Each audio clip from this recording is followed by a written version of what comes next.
Well, welcome everybody. I know it's a little strange being online. I'm just waiting for colleagues to join us from towns and cities, homes and bars around the country on what is traditionally the most exciting, sought after, standing only event at conference. So I'm just going to give it a few seconds and we'll get as many people in on the call as we can, and then we'll kick off properly.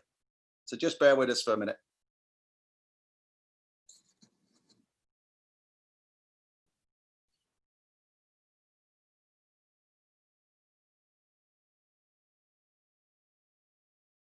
Okay, comrades. Well, look, we're slowing down now on the participants list coming in.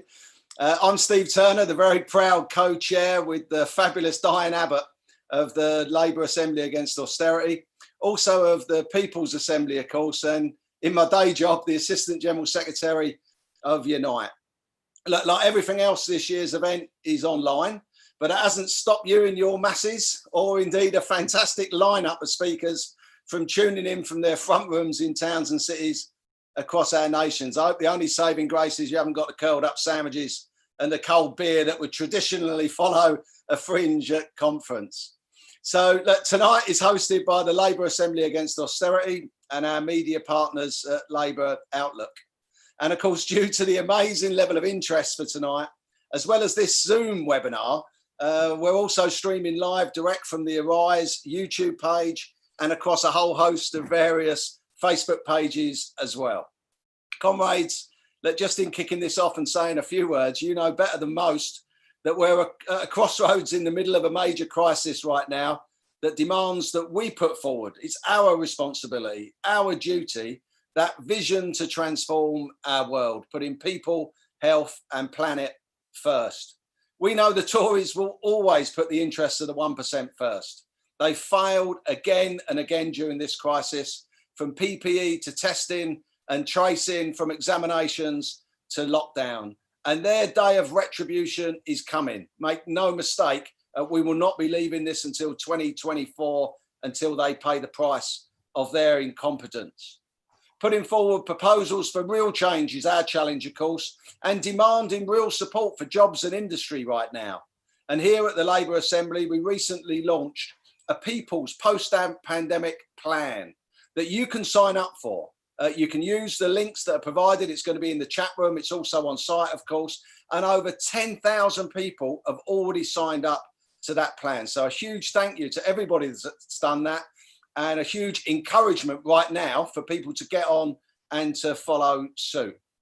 And finally, of course, just in a few introductions, none of this comes cheap. So comrades, please help us to maintain the level of activity needed to win that battle of ideas and to keep that programme for a new politics, a fairer, greener economy at the forefront of our party's agenda. And you can do that really easily by making a donation. However large or however small, just use the links provided again in the chat room or on the LAAA website. So look, without any further ado, we've got a fantastic panel of speakers in front of us tonight. So I just want to get straight into introducing our first speaker, the fabulous, the socialist, the lifetime supporter of our movement, the trade union movement, and of course, a key campaigner against austerity over the past period, John Trickett. Over to you, John. Steve, thanks very much. Great to see you in the chair, and welcome to everybody. Thanks to the organisation once again for setting this up. I can't help but offer advice to people in senior places, so I hope people will forgive me if I do that just now, because there are some people in the most senior positions in the Labour movement, you will have noticed, they're arguing that our central attack on the Tories should be to show that the Tories are incompetent and that Labour would be much more capable of handling the multiple crises which the country faces. Of course, that charge is true, but I'm less sure that it ought to be the central point of our critique. So let me start, first of all, with the charge of incompetence. This government, this bunch of rabble, is perhaps the most incompetent shower ever to be elected into our office in our country since universal suffrage was introduced. Look at the exams fiasco, the kids left not knowing the future, or the attempt to stampede children back to school before the summer, and without listening to the unions and the parents too. And what about the ghastly and unnecessary death toll from COVID? Look, too many senior politicians go off to public school as children. They come to think that they were born to rule. And with that thought comes a second thing, which is they don't think they need to do the detailed work which is necessary to form an effective administration. They just think they were born to do this. Of course, all that's true. Of course, they're incompetent. But I don't believe that the charge of incompetence ought to be the end of the matter. Far from it. The real core of this government's problem lies in its ideology. And our purpose must shortly be to mount a much bigger argument against the Tories than that purely of maladministration. And this means showing that there is another way, as you just said, Steve, of running our country, which will lead to a different and better choices. Now, I want to illustrate the point I'm making by using government failures in relation to COVID. Our critique must surely not be simply that the Tories are bad administrators, but actually what is really happening is they're using the COVID crisis to launch a full frontal assault on the basic principles of the NHS itself. They always say to politicians, don't they, you should never waste a crisis. And that's precisely what Dominic Cummings has set out to do, not to waste the current crisis. Now, look, I haven't got much time in 6 minutes to go into the detail, but let me highlight 5 disastrous political choices which the Tories have made. First, they're attempting to break the central ethos of the NHS itself, which is to provide public services free at the point of need. Now, what else could Matt Hancock possibly have meant when he said last week that any service which is free, he said, would inevitably cause queues? He was talking then about the backlog in test and trace, but it was actually providing an argument to undermine the basic ethos of the NHS. Secondly, they are now, as we know, handing over huge contracts for health provision to the tune of hundreds of millions of pounds to companies whose primary ethos is not service, but shareholder value. These companies are milking taxpayer money in their private interest at the expense of our health. Third, the Tories are ransacking public health institutions. Remember Public Health England?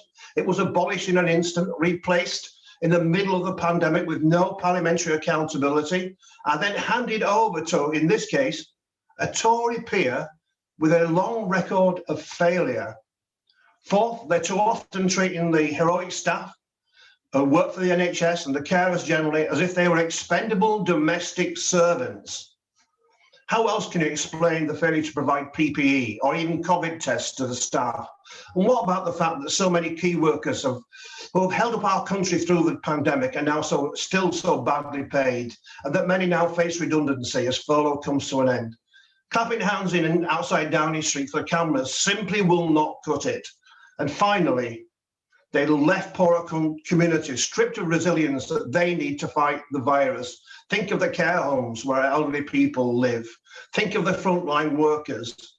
And look at in the north of England, where I come from, where the virus is the worst. We're already back in lockdown in many areas, but yet only 20% of all calls for a test by patients is producing a test. And you will have noticed, by the way, that while in the north we're only getting 20% success in getting tests, 100% of the kids and the staff at Eton did get a test. Comrades, it was a working class socialist who established the NHS. He said the NHS would survive only for as long as we are prepared to fight for it, and he was right. Now, it's the left which now must show the way. It's those socialists who can provide the leadership. So we must develop a critique of health policy, of their economics and of their politics. And we must speak out about what's happening and form alliances with the staff, with the unions, with the patients, as well as anxious citizens throughout our country to show that there is a way, which doesn't mean tearing up the central precepts of our NHS. Let's get out there as a left, show leadership and show a fight. And finally, let me say this, remember the old slogan, it's the cause of Labour, which is hope for the world. Thank you very much. Wow, fantastic. What a way to start our rally, John. A wonderful presentation. As always, very clear, not just about incompetence, but about ideology. And that's really at the crux of what we do at the Labour Assembly, what we do in the campaign group, and what we do day in, day out as socialists in our union and in our party. So fantastic. Thanks very much for that, John. I'm going to move on straight off now to, well, we've got some fantastic speakers tonight. Most don't need an introduction from me at all, of course. But our next speaker, I want to say a couple of words about, is the Assistant General Secretary, one of our sister unions, UNISON, of course. He's a lifelong socialist. He's a campaigner against austerity. He's a fighter for not just his members, but our class, Roger McKenzie. Go on, Roger. Thank you, comrade. And can I thank you for all the things that you do, Steve, for our movement? I'm a real giant in our movement. I'm just a bit unhappy that I have to follow John Trickett, actually, because that was an amazing opening to this rally. A few things I want to say.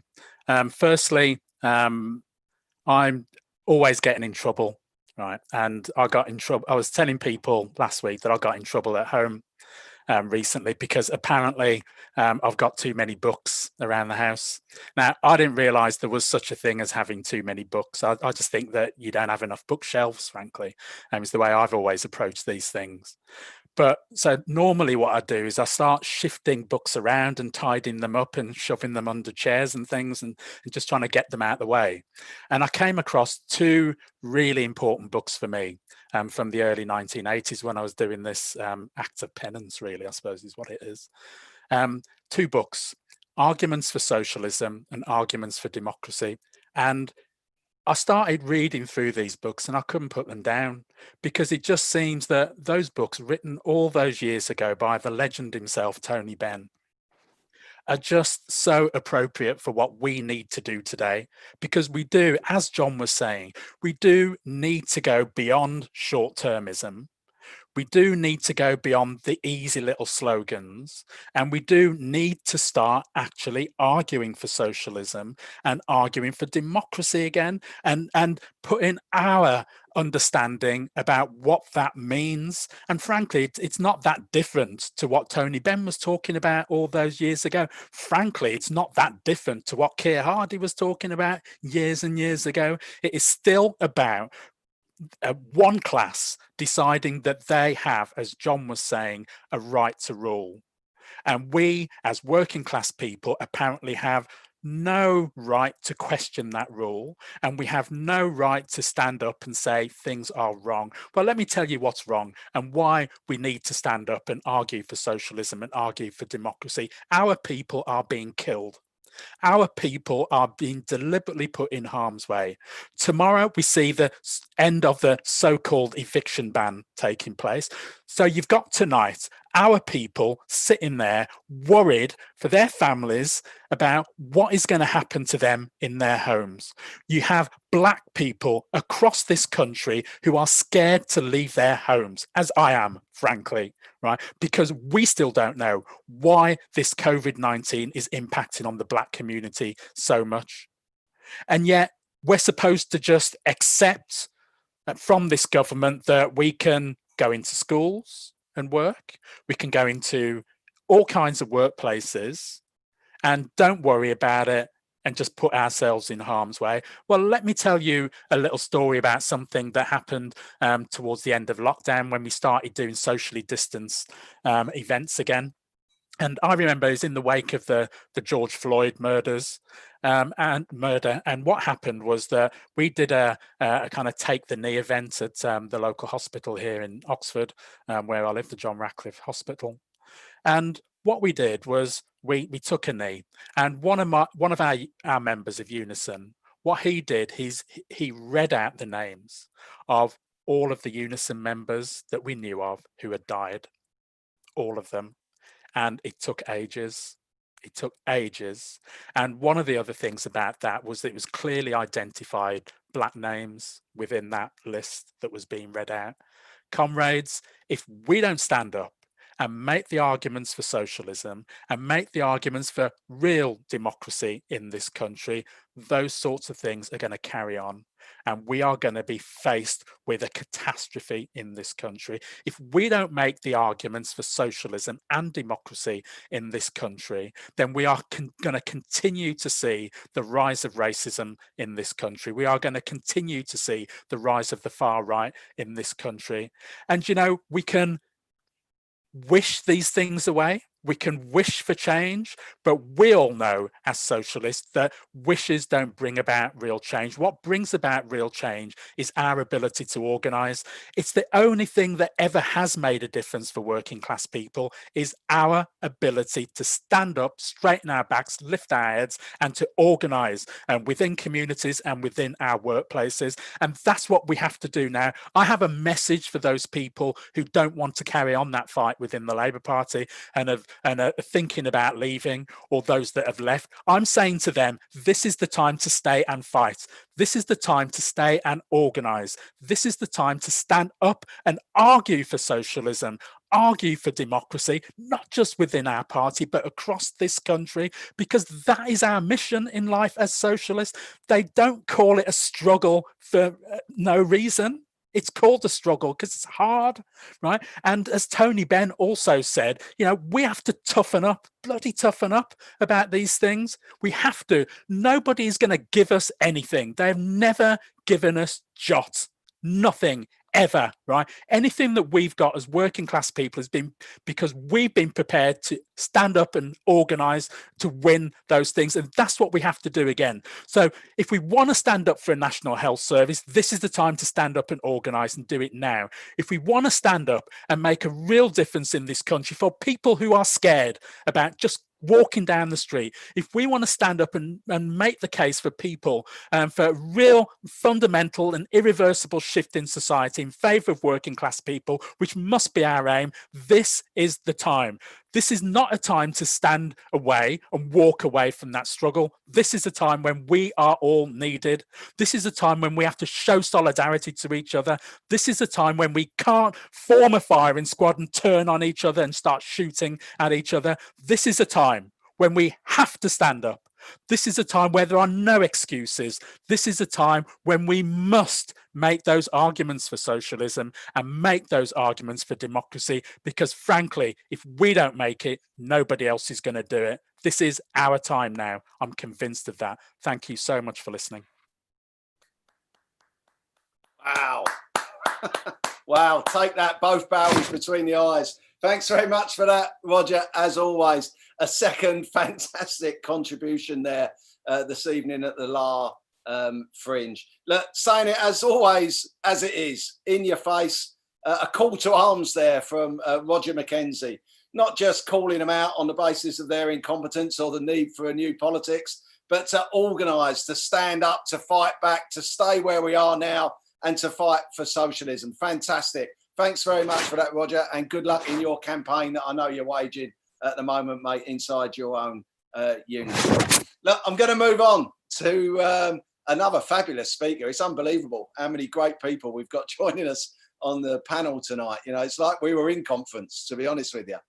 Our next speaker was an MP, of course, was a leading light in Jeremy's cabinet, stood up to the plate when others were running away, too many were running away, and led the charge for collective bargaining, trade union rights, and a new industrial relations. She's now one of our grassroots candidates for the NEC. You know who this is. You don't need me to say it, but it's Laura Pidcock. So over to you, Laura. Thank you so much, Stephen. Oh, what it is so nice, isn't it? Even though we're all isolated from each other, to hear each other's voices and to provide each other with that much needed kind of soul food to take us through these awful times. And you're right, Steve, I'm standing for the NEC alongside Nadia Jama, Mish Rahman, Anne Henderson, Yasmin Dar and Gemma Bolton, and I really do hope people can give all of those candidates our support in the NEC elections. I think the title of this meeting is really the central question of our time, isn't it? How do we organize ourselves as a humanity to ensure the survival of our species, and not just the survival, but to ensure that we are able globally to live a good life, because the current economic system is of course not designed to ask such questions. It's designed to weigh up it isn't designed to weigh up if the production or service it is engaged in provides an overall good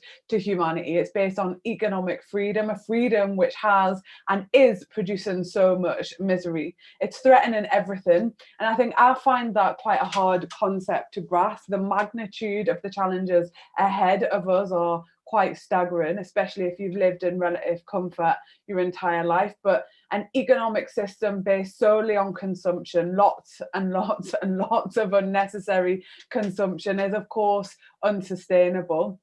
And crucially, like the infinite skill and ingenuity of working class people within the system is not directed towards work for public good, for our peace, for our joy, or for the survival of the planet, but much of that industry is orientated to destruct. Very practically too, lots of work is unfulfilling for working class people. Our boundless creativity and energetic soul is orientated towards monotony. And the value placed on that work has been squeezed and squeezed and squeezed over decades to a poverty pay. Take care work, for example. It is skilled, it's very hard, it is very, very important work, and yet many care workers are paid the minimum rate of hourly pay. Many more not even paid that, because they might provide home care, not paid their mileage, not paid between visits. They look after the people that we love in pressurized circumstances, and yet many of them are forced to food banks. The coronavirus crisis has shown us what important jobs are. And if we think of all of the people that have seen us through this crisis, certainly not Boris Johnson, but we think about how much those people are paid, the nurses, the teaching assistants, the food delivery drivers, the care workers, the bin workers, the cleaners. Do we really think any of those people are paid enough? Well, I don't think so.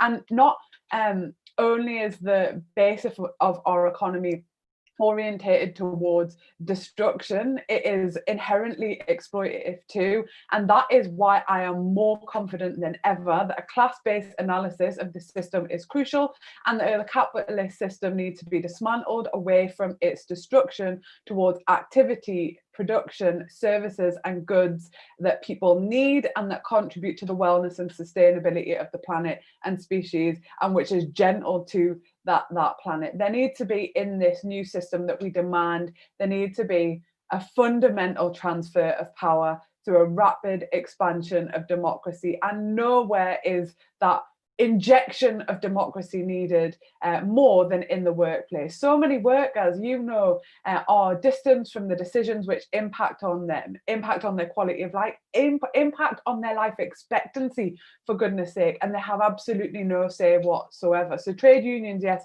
are pivotal to this, and organising sectors of the economy are key. So I know it doesn't roll off the tongue easy, you've already said it once, Steve, but sectoral collective bargaining is a present economic necessity right now. The gap between the rich and poor has widened. The rapid expansion of poverty pay, precariousness, insecurity is because the way terms, conditions and rates of pay have moved steadily from a process of negotiation to a process of imposition, where workers and their representative trade unions are locked out of those decisions and are increasingly alienated from really restrictive trade union legislation. So much of what we have been organising for and arguing for over the last century as a movement has now become a matter of acute emergency. The coronavirus crisis has shown us our current economic system is dangerous. The conservative political class too are devoid of ideas, completely wedded to the rescuing of the status quo over humanity.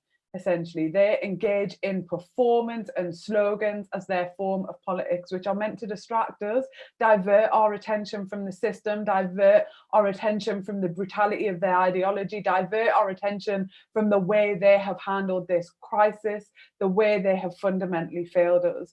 And of course, we won't have our energies or our attention diverted away by their trickery or by the drive towards liberal centrism. Yes, there is a drive towards that, even in these extreme times. We want to bring about fundamental change, and we know that in the hearts and minds of working class people, there are millions of people who also want fundamental change. So we are going to have to build a mass popular appeal for that change. We're going to have to be radical, determined, and focus on our socialist class politics. We have to build the biggest, broadest, most diverse movement of working class people in defence of our communities and class, because I truly believe that nothing ahead of us is inevitable. We have the power through our organised collective action to create the change that we need to see. And I think that hope alone will only provide us temporary relief from our pain. Organised action is what will build the future we need. So let's commit to that and get building. Thanks very much, comrades. Brilliant.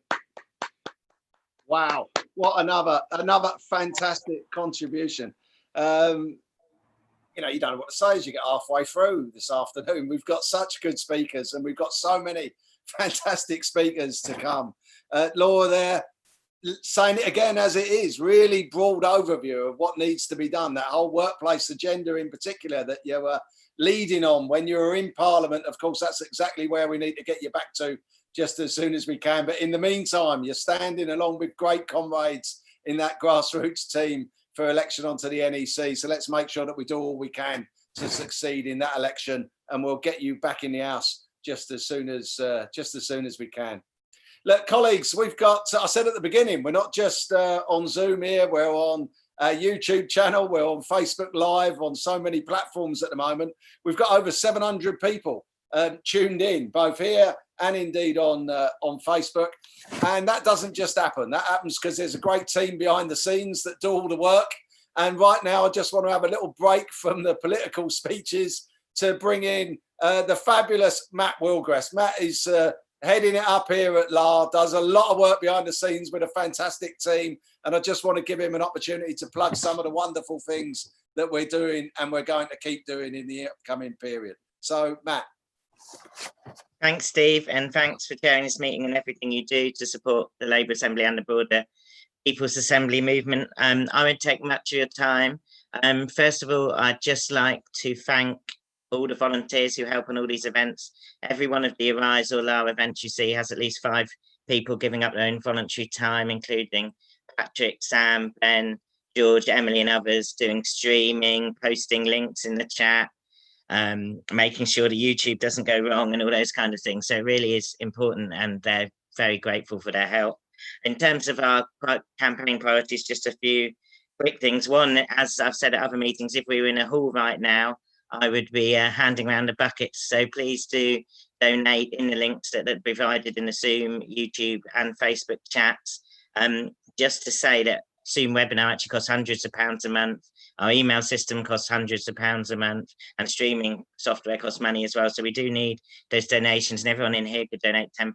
That would make a massive difference. In terms of other things, dates for your diary and so on, the next event you might be interested in is an Arise event the Labour Assembly supporting, which is Diane Abbott in conversation with my good fellow on ending the hostile environment, Black Lives Matter.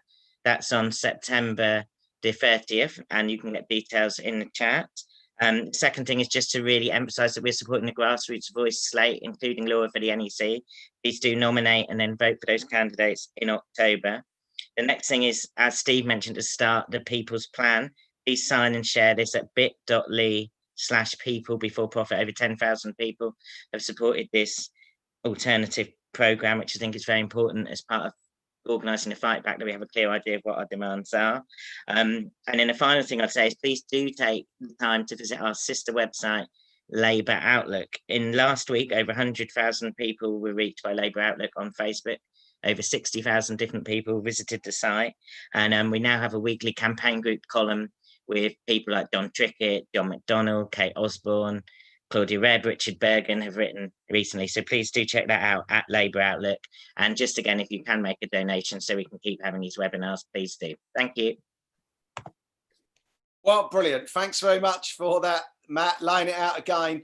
Look, please extend the thanks of everybody on this Zoom. everybody sitting there at home on Facebook tuning into another wonderful LAAA event. These things don't just happen, as I said in my introductions at the beginning. There's a lot of people that work behind the scenes to make sure that it runs as smoothly as it does, and to, you know, to manage during unprecedented times right now, to get the amount of work out, to lead that debate in our movement in such a positive way is a fantastic achievement. So thanks to you, Matt, and the entire team behind the scenes there. You mentioned them all, and so I won't right now.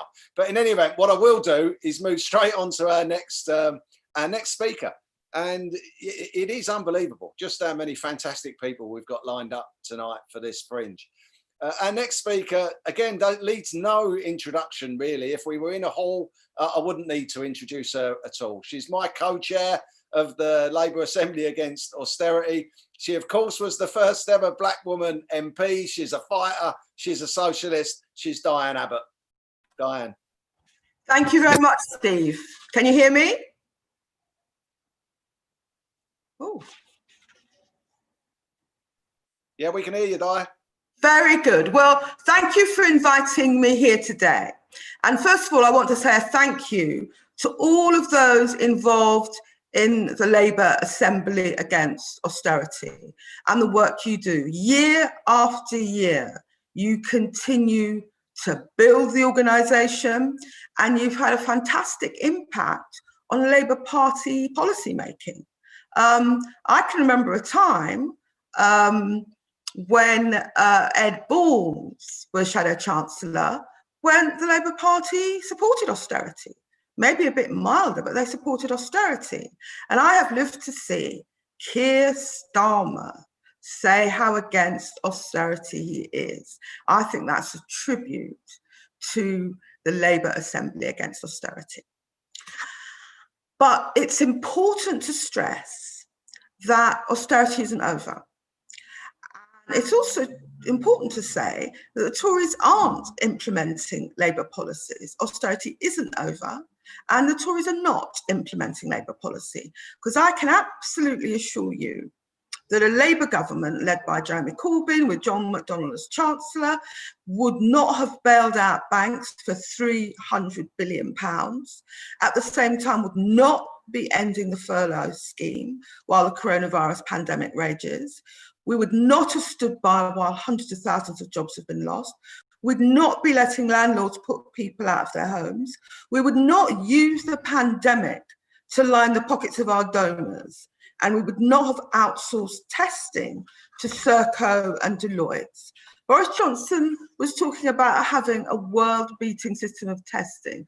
Who ever heard of Serco and those other outsourcing organisations delivering a world-beating, world-class anything? But I want to address one specific topic today, and that is the global consequences of the coronavirus crisis. Because what's happening here in Britain with the climbing level of infections, the climbing level of deaths, and the fact that we seem on the verge of going into lockdown again, is actually part of a global trend. Because the truth is, the neoliberal governments have let coronavirus run amok. This country under Boris, the United States under Trump, Brazil under Bolsonaro are amongst the countries with the worst death tolls per capita in the whole world. Those neoliberal governments, our very own Boris, really have put profits before people, and people have died as a result. And the consequence isn't just the illness and the deaths. The consequence is one of the worst economic crises of many decades. In reality, the idea that they were trading off lives and protecting the economy was a myth. The countries that put people first, especially Asia-Pacific countries such as China and Vietnam, and also New Zealand, those countries put people first, and they are projected to have one of the mildest recessions. Whilst countries like our own, that grotesquely put the economy first and tried to force people back to work, particularly working people, who tend to be the people who can't work from home, our country, which supposedly put the economy first, will actually be amongst the worst for job losses, and we have one of the deepest recessions. And we know how this will work. We've seen how coronavirus has ravaged poorer communities more than rich ones, and how Black minority ethnic people are catching the virus and dying from it in hugely disproportionate numbers, because public health is a class issue and a race issue. We are seeing Black people and Asian people dying in these very great numbers because of how we are treated in this society, because of discrimination and because of racism. And the same is true in relation to the economic consequences of the coronavirus crisis. More than 2.5 million people in this country have been out of work for 3 months or more. There has been a surge in 0 hours contracts. Pay has been cut. Disgracefully, some companies, notably British Airways, have fired and rehired people on worse pay and conditions. And we know that women, the young, and Black and Asian people will bear the brunt of all this. But there's a fight back taking place on an international scale. And one of the most important components of the international fight back is Black Lives Matter. It's a huge international movement, and there are certain clear parallels to the civil rights movement in the United States in the 1950s and 1960s. The center of gravity of Black Lives Matter is in the United States, but just like the civil rights movement, it's inspiring people all around the world.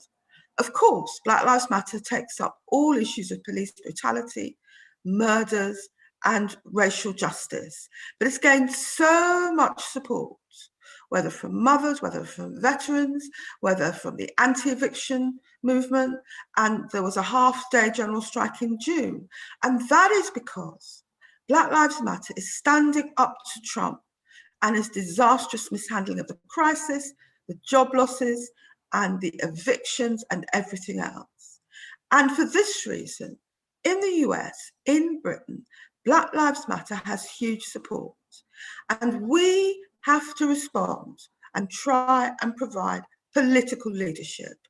I'm delighted that the Socialist campaign group of MPs has called for a zero COVID strategy, not learning to live with the virus, but trying to eliminate it, as other countries have done.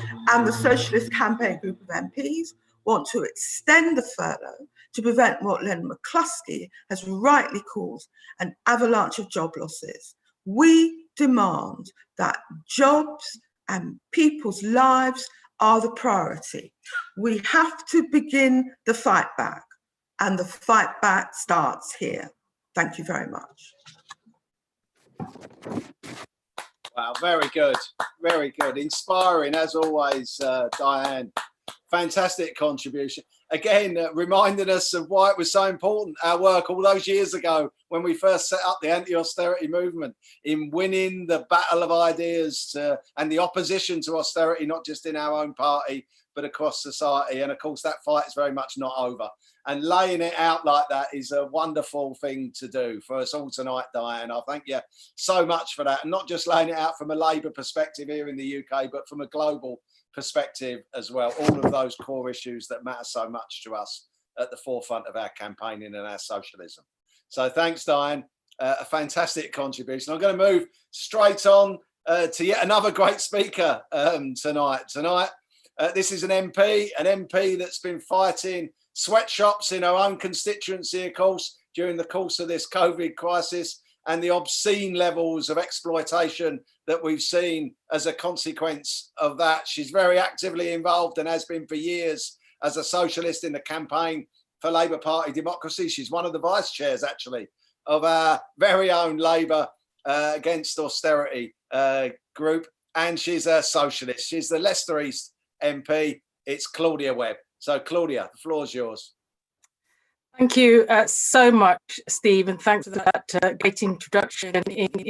And really, in terms of Leicester's garment industry, let me just say this straight up, that of course it's actually a reality that we know why billionaires exist. They exist simply because of the exploitation of the working class that is seen right there in my constituency of Leicester East, and we have to be organised to fight that and ensure that working class people, the working poor essentially, have the voices heard, and we need organised union places. And I want to just thank you, Steve, and everyone in the Labour Assembly Against Austerity for organising this event, the work and campaigning we are doing to make sure Labour is a party that is always firmly committed to putting people and planet before private profit is more important than ever. This meeting has, of course, two key points in the title, and both are of great importance, namely transforming the economy and fighting the disastrous Tories. It's not hard to understand why this meeting is necessary. We know that there's Milton Friedman, that godfather of neoliberalism, famously said, "Only a crisis, actual or perceived, produces real change. When that crisis occurs, the actions that are taken depend on the ideas that are lying around." This is a particularly chilling to hear this at a time of unprecedented global mayhem. As many thinkers, notably Neil McLean and Anthony Lewitson, have powerfully argued, reactionary responses to societal shocks have been instrumental in accelerating the upward transfer of wealth and power in recent decades. Across the globe, there is a strong interrelation between crisis, the undemocratic imposition of extractive neoliberalism, and the rise of a doctrinarian belief in privatization. And I'm concerned that here in the UK, as Diane and others have already outlined, we are seeing a new form of this neoliberal template. Under the cover of the pandemic, the Conservative government is already introducing a disaster capitalist privatisation agenda. After suspending commissioning rules, Tory ministers have awarded exclusive coronavirus-related state contracts worth over 10 billion to private companies. To give just one example, Randox, a private healthcare firm that happens to employ Owen Paterson, one of the richest Tory MPs, has been awarded a 133 million contract without any competition. Outsourcing monopolies, including Deloitte, KPMG and Serco, have all secured taxpayer-funded commissions to manage our COVID-19 response with disastrous results. Clearly, this is not a government that is prioritising public health. As John Trickett has already outlined, this is a government that is actually facilitating an unscrutinised handover of collective wealth to the pockets of wealthy shareholders. The enduring legacy of the Thatcherite contempt for a functioning state has reduced the British government to essentially an administrator for corporate contracting. With the most right-wing government in decades, I fear that the conditions are ripe for a turbocharged shock doctrine, a coronavirus disaster capitalism that will tear further holes in our public safety net after nearly half a century of brutal privatization. Disaster capitalists know never to let a crisis go to waste. At a time when the status quo has never been more malleable, the left, I believe, must also learn this lesson and learn it fast. Therefore, in terms of transforming our economy and society, the times we live in mean that Labour needs to remain committed to not only opposing the worst elements of the Tories' agenda, but also to further developing a radical investment, not cuts agenda that can deliver a better, more equal future. Before the coronavirus crisis, we were rightly arguing that policies such as the radical Green New Deal and extending public ownership are popular with both Labour members and the public and should be maintained and developed. Well, now it is clearly the case that the situation demands a radical alternative, and only a transformation of our economy can protect millions and millions of people. We need to be clear that the economic crisis we now face is set to be the worst that any of us will have experienced, and response we demand must respond to the scale of this. And as the Labour Assembly's People's Plan, signed by numerous MPs and over 9,000 Labour members, lays out, elements of this alternative must include action to defend living standards and jobs, investing in our future, including through rebuilding to tackle the climate catastrophe, universally publicly owned, including a national care service, and an end to NHS privatisation, and equality for all through policies and actions, not just exempt, not just empty promises. The second key element of this event is on fighting the incompetent Tories. And in this regard, I think it is vital that we mustn't wait until the next general election to change people's lives for the better. We must be organising, campaigning, and building the resistance in our communities. We must do that now, amplifying the voice of every campaign, taking a stand against this government's disastrous handling of the crisis, from NHS staff demanding a pay rise, to care workers speaking out on personal protective equipment shortages, to trade unions fighting for jobs. You know, these are the things that we must be doing. And furthermore, the inspiring Black Lives Matter protests, as Roger has outlined, have opened a new frontier of possibility for anti-racist progress.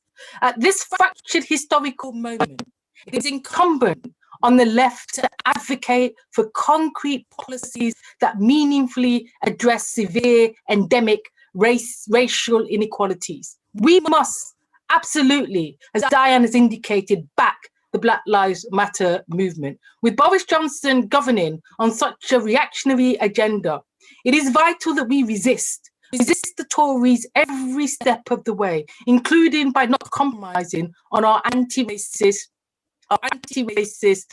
and internationalist principle.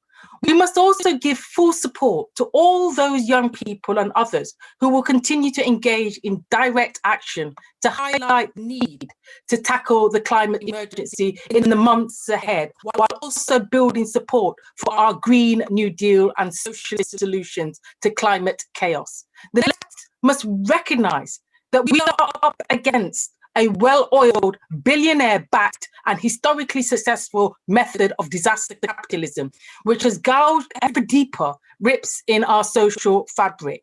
So during this era of crisis, we must think bigger and bolder if we are to break with this destructive trend.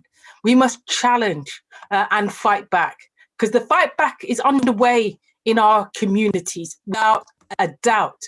And they were also underway in our workplaces as well against the Tories.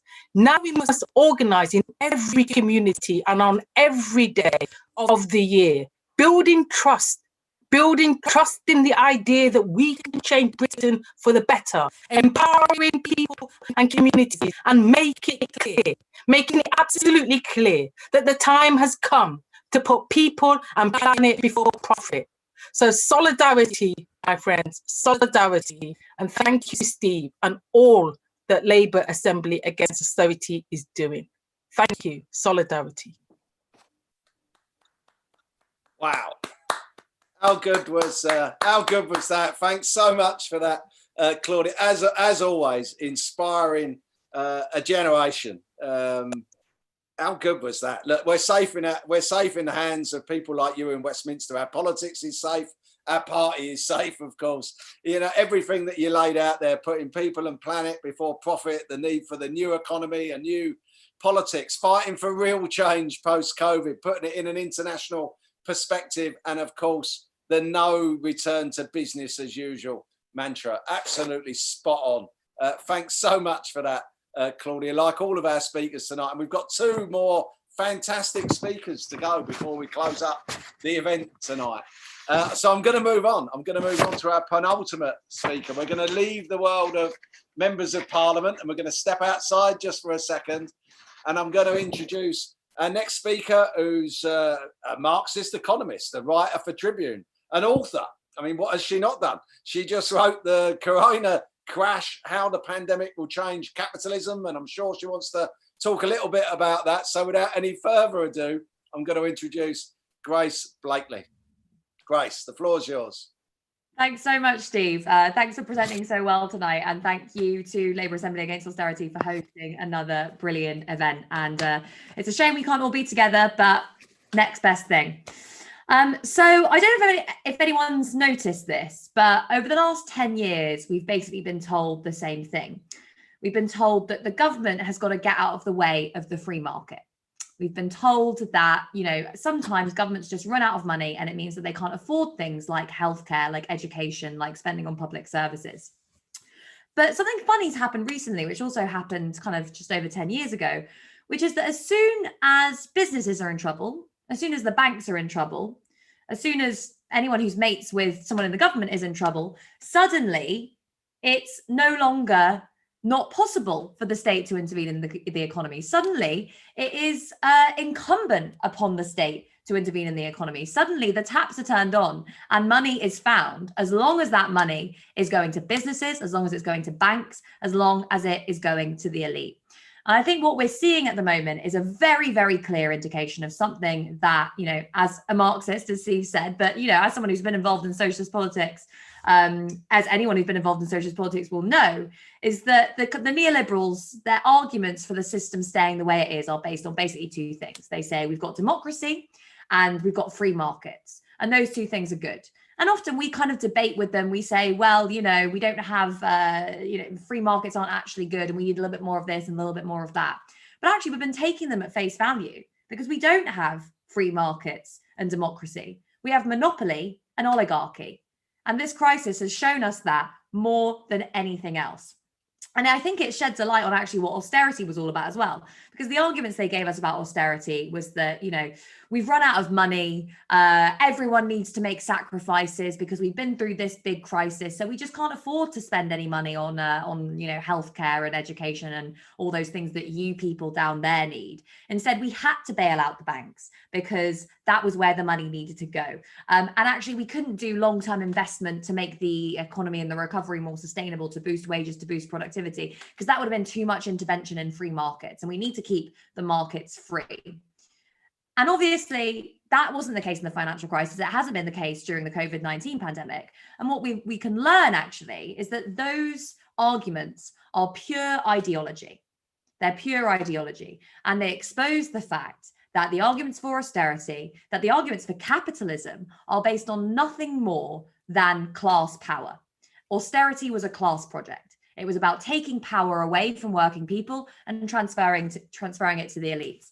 And as Claudia was just saying when she mentioned the shock doctrine, that's exactly what they do during every other crisis. Even a crisis that doesn't seem to come from the internal workings of capitalism, they look at it and they think, right, here's another way, here's another mechanism that we can use to take power away from working people and give it to people at the top. And what have they done? The Bank of England has again taken it upon itself to create unbelievable sums of money to channel into the financial system, to channel into corporations. There's been a really interesting investigation by someone at Ben Smoke at Huck Magazine who's looked at the corporations that have received this support from the Bank of England.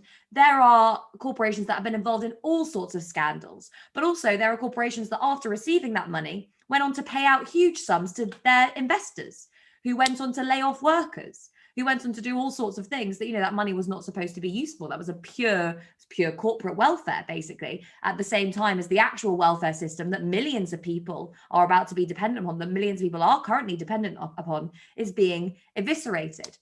What has the government done? I mean, the way that the government responded to this crisis tells you everything you need to know about the hierarchy of power under our capitalist system. Who was first? So first, the Bank of England intervenes to help the finance sector. Then big business gets a helping hand. Eventually, mortgage holders get a helping hand. After that, it's the rest of the business community through the bounce back loans. Then right at the very bottom, with a little bit of help or no help at all, is workers, is renters, as people struggling with debt. And then, we have the rest. We have to contextualize this. We've just heard in the rest of the international system, we've got in the UK investors who have lent money to states in the global south who are saying, I don't care if you've only got 3 ICU beds for a population of X million people. I don't care if, you're about to default and that means you're not going to be able to pay to support your citizens or to pay for public services. We want our money back right now. That's the hierarchy that exists in our society. It's the wealthy elite at the very, very top, and then working people at the bottom, and actually working people all around the world, at the very, very bottom, even below that. That is the reality of the power dynamics that exist within this system. So this crisis has made it very clear, as I said, we don't have free markets, we don't have democracy, we have monopoly and we have oligarchy. Which are the big companies that are going to come out of this crisis more powerful than they were before, infinitely more powerful than they were before? Facebook, Apple, Google, Amazon, the pharmaceutical companies, the healthcare companies, all of those massive corporations that have basically gained a monopoly over big shares of not just domestic industry, but of global industry. You can see this throughout the finance sector, throughout agriculture, throughout food, throughout all of these different parts of the economy. We're increasingly seeing this trend of monopolization. So you've got states who are basically saying now, we're going to use all the resources. It's naked now. They're not even trying to hide it. We're going to use all the resources available to us to support the business, the interests of the monopolies, to support the interests of the finance sector, and basically to withdraw any support for working people and to allow the rest of the global economy, some of the poorest people in the world, to just meet their own fate. What you begin to see there is that what we have is a cartel. There are these arguments that we need this competitive capitalist system where everyone has a voice and everyone's views are valued, and we have this pluralist society. It's all completely wrong.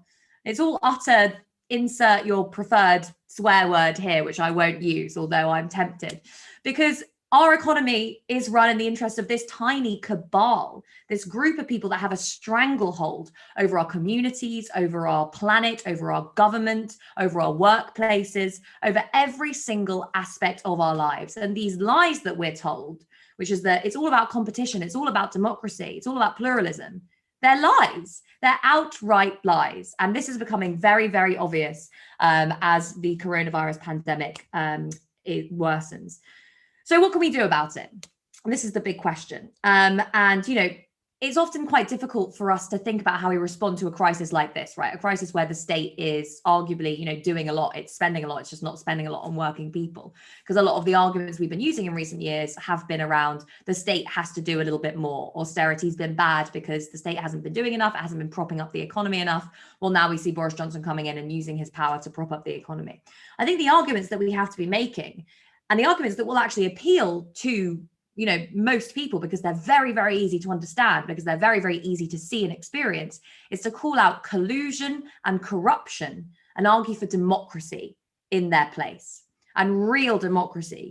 Liberals will say, oh, we've got democracy, we've got representative institutions, we've got, separation of powers, but we don't have real democracy. And that's actually why we've had so much disruption in our political system recently, because the vast majority of people feel completely and utterly disempowered, disenfranchised, and cut out of all the major institutions that affect their lives.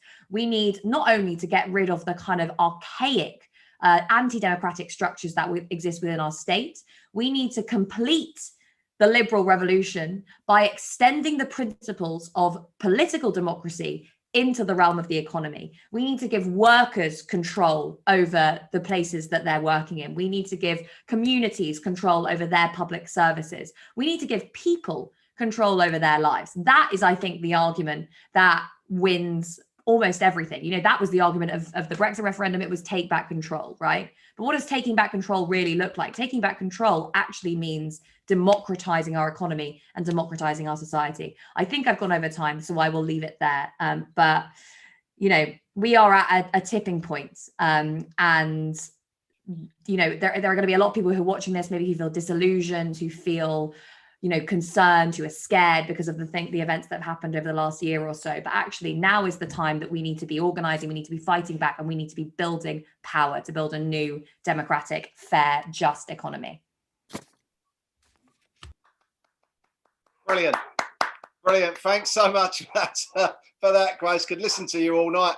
And like all of our speakers, dead on 6 minutes. It's been fantastic. I couldn't have planned it any better if we'd have been in a hall and I had that shepherd's crook to draw you off at the appropriate moment. Like Graham Norton chair, I always think that I could just eject people from.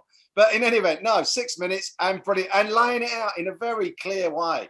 That socialist, sort of Marxist analysis, really, of the crisis, exposing the real ideology behind austerity and you know, the activities of government to expose power and control as the real sort of ideological objectives of the system. And it's a fantastic tribute to the work that you do and the work that you do with us, that you can explain it in such an open and forthright, understandable way.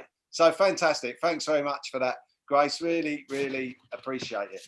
Look, comrades, we've only got one more speaker, a closing speaker, and he needs no introduction. Like none of our speakers have needed an introduction, to be fair. But before I bring him in, I just want to say a few words, because you know we had an hour and 15 minutes for this rally tonight, and we're going to be on time. What a fantastic tribute to everybody that is, of course. But I just want to thank everybody for participating in tonight's event. I think it's been a wonderful event. It's really challenging when you have to go online, and we haven't got the camaraderie of sharing our experiences in a bar after the rally and the rest of it. Everything that we do, actually, when we're at conference, it's more than just, you know, a policy-making, bureaucratic, administrative, functional event.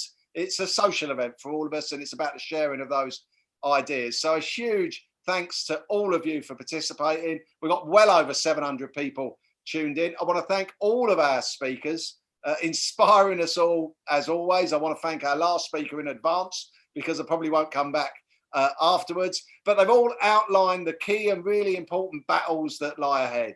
And we all know just how important our campaigning for people to be put before profit is, and just how essential events like this are to build our understanding and our confidence if we're going to take our vision forward, not just talking to ourselves, but talking to our communities, in our workplaces, inspiring others and giving them the confidence and the trust in our arguments to get out on the streets and make that real difference when that time comes. So please get involved with all of our campaigns on all of the issues that have been raised tonight. Please also donate. I've said it time and time again, and I'll keep saying it.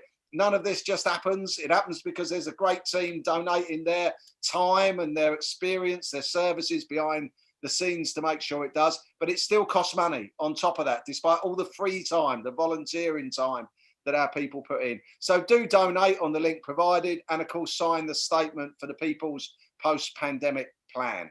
We've got to win that battle of ideas for that better politics, that fairer, greener, more peaceful world. There can be no return, as we've said, and all of our speakers have said, really, to the business as usual ideology of the past when it comes to our economy and our politics. So, comrades, our challenge is not only to argue that a better world is possible, but to win that better world. And I'll leave you with that, with introducing our final speaker.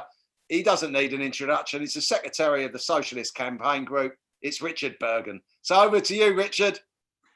Thanks very much, Steve. And it's a real pleasure to join all of you from my back room here in Leeds. It's really sad that we can't safely all be together in Liverpool this year. And I look forward to a time when it is safe for us all to get together again and campaign in those traditional ways for our politics of the future.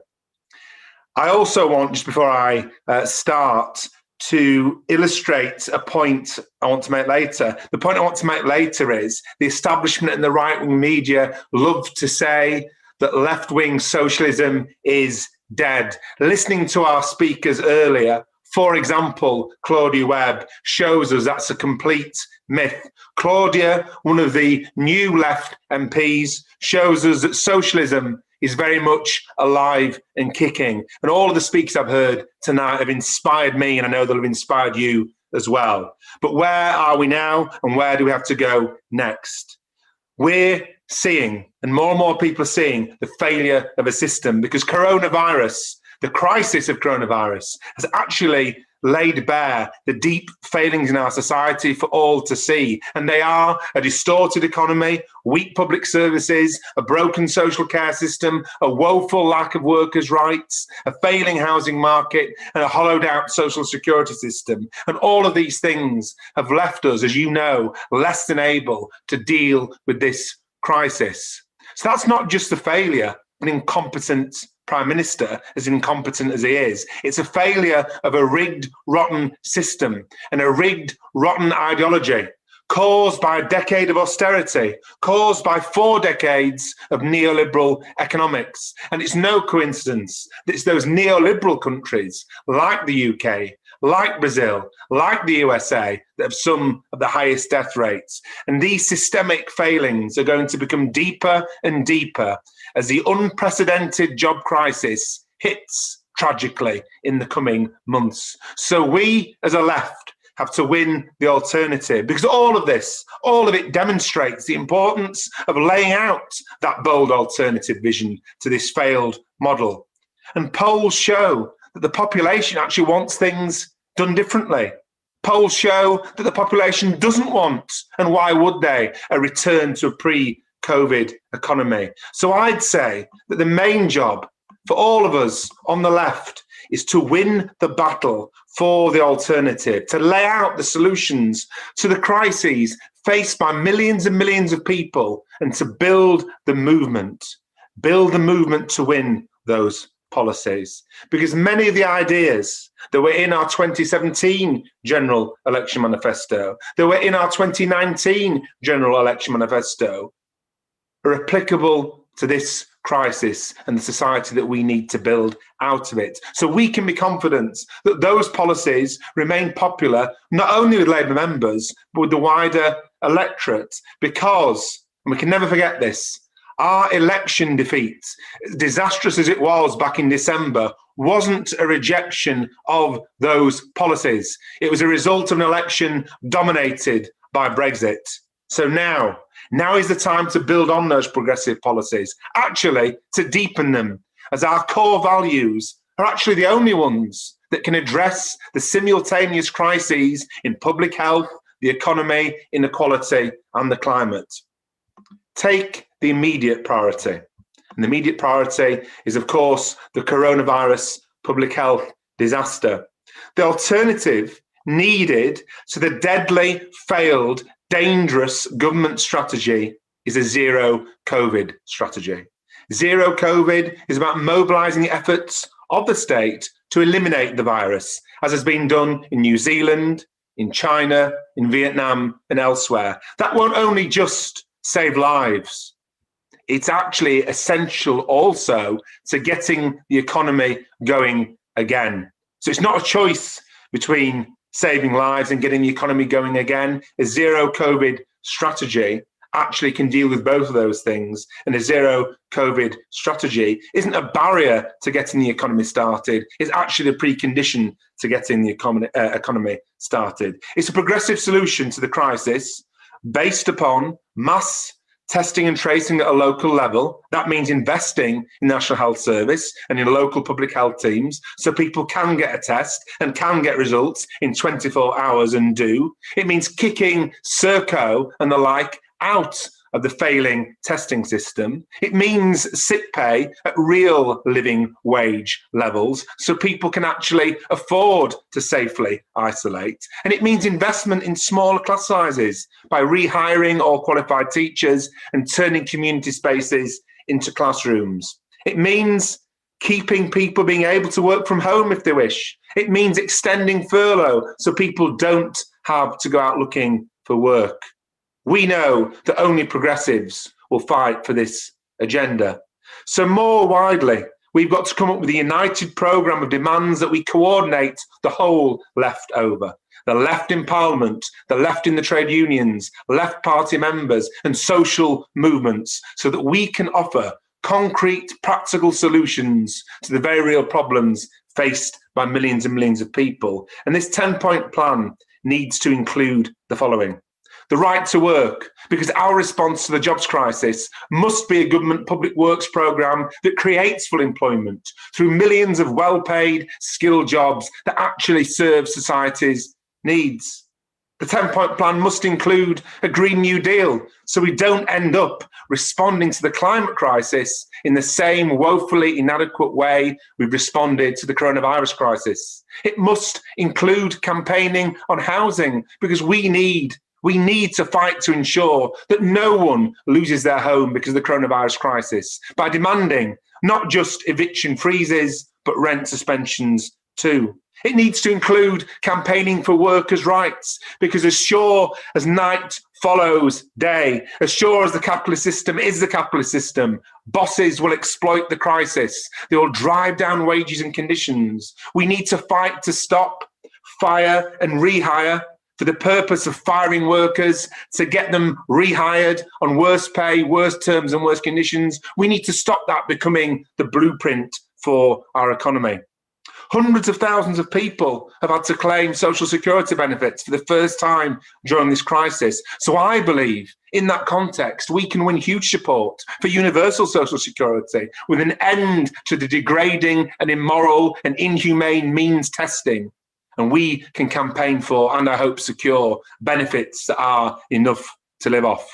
We need to demand that where the state bails out companies, there is conditionality on that. So we need to learn the lessons of that banking crisis. That means public shares in those companies. It means stringent labour and environmental conditions, so that we're moving away from the free market model.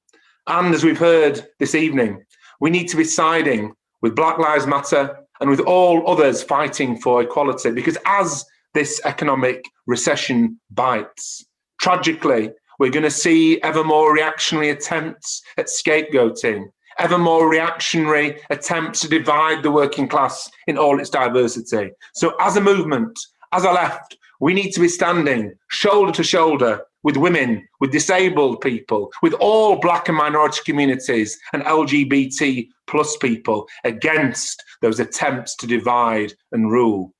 And at this time, as ever, as internationalists, we need to be a voice for peace and a voice for justice, opposing Trump's attacks on the World Health Organization and opposing the push for a new Cold War with China, which would risk peace and mean vast resources shifted into military budgets instead of into promoting economic, climate and public health cooperation that the world needs now more than ever before.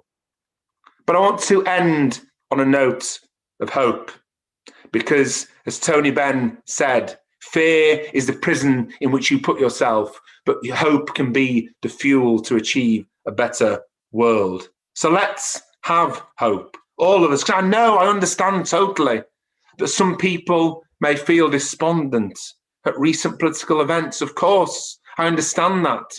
But let's be clear, we don't have time for that. People need to dust themselves down now and get ready for a huge fight over the coming months to force the government to change tack on health and the economy. Many lives and millions of livelihoods depend on it. And as I said at the start, the right-wing media love to claim that the socialist left is dead. It's a myth. You heard Claudia, you heard Grace, you heard Diane, you've heard Steve, you've heard the other speakers. And of course, you yourselves are a part of our movement, and you know that your beliefs and your energy is very much alive. Tens and tens of thousands of members are on the left. There's loads of great left MPs. There's leading left-wing union leaders in Unite, the Communication Workers Union, the UCU, FBU, the Bakers, and others. And of course, there are expanding social movements like Black Lives Matter against injustice. So we have a great potential as a movement. It's our duty to ensure that we realise that potential, because the crisis facing our communities is too great for us to slope away and just give up. Socialists never give up. Internationalists never give up. Those people that we grew up to, looking up to as our great heroes, whether they be here or whether they be in other countries, they never gave up, and neither should we. The December election defeat was disastrous, of course, but we need to move forward. It's our duty, it's our responsibility. And I know that all of you on this call take that duty and that responsibility as seriously as I do. So let's ensure that we're united. Let's ensure that we're organised. And let's put forward the bold policies that answer the challenge of our time. Because if we do, and I know we can, then we can have a huge impact on shaping the lives of millions for the better. So from the bottom of my heart, here in Leeds, to everybody on this call, thank you for all that you do. Thank you for staying involved despite that defeat. We still have a world to win. We still have a better society to create. And when we do, that'll be the victory of all of you. It'll be the victory of mass movements. Thank you very much.